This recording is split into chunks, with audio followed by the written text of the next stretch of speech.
In order to receive the abundance in our life, we must be able to run. Yes, brothers and sisters, I'm not talking about a physical run. Maybe physical run is also an amazing blessing and we should be able to do that as well. But we are learning from the life of Elijah after he called down fire from heaven on Mount Carmel, what he did next. We are in a mini series and we've been learning about this phrase that he said to King Ahab, there is a sound of abundance of rain. Now there has been no rain. There's not been a single drop of rain, single drop of water for 3 years. Yet somehow Elijah is able to hear this sound of abundance. Now we learned what that meant, and then we learned what he did after that. He went up to the mountain and he puts his head between his knees. That means that we need to hear the voice of God. We need to quieten down the world around us so that we can hear the voice of God. And then he tells his servant to go and see. If you see a sign, and he comes back 7 times saying there is nothing, on the 7th time he sees a small thing. And Elijah said, that's it, that's enough, give me the small thing. It's like Jesus took the 5 loaves of bread and 2 fishes and he fed the 5,000 plus women and children. He takes the small things and he amplifies it. Now what happens after that is very interesting. When he sees a small thing, he says, go and tell Ahab there's going to be rain. Go to Jezreel, that's where his house is. And in verse 45, I'm in 1 Kings chapter 18, verse 45 and 46, it says, now it happened that in the meantime the sky became black with clouds and wind, and there was heavy rain. So Ahab rode away and went to Jezreel. Then the hand of the Lord came upon Elijah, and he girded up his lions and ran ahead of Ahab to the entrance of Jezreel. Now, brothers and sisters, what happened? He is taking his chariot. King Ahab is taking his chariot. He's got his animal. He's got his horse in front of him, and he's going on that. The Spirit of the Lord comes on it. The hand of the Lord comes on whom? Elijah, and he's running faster than him.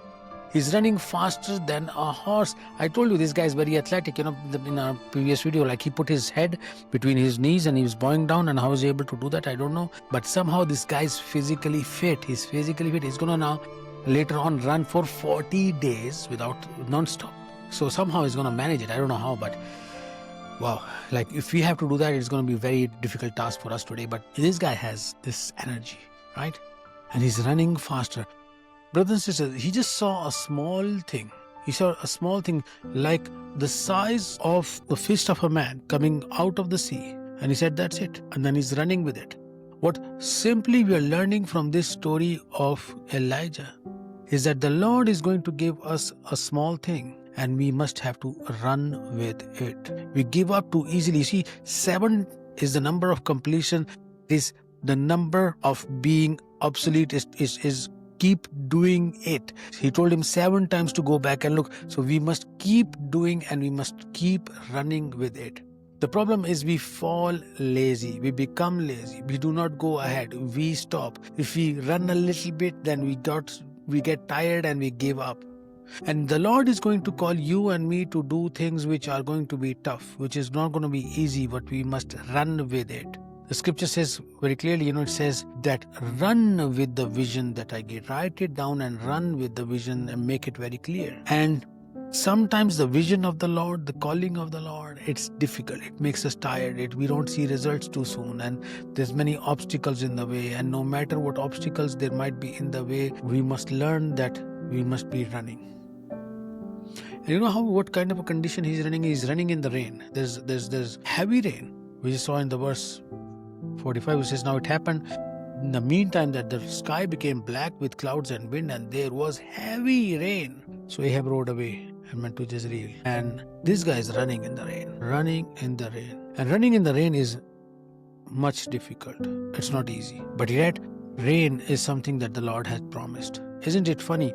The Lord had promised the rain, and yet what Lord had promised makes the running more difficult. What the Lord is going to tell us to do is the promise that He has given. When we take it and run with it, it's going to be more difficult than the normal.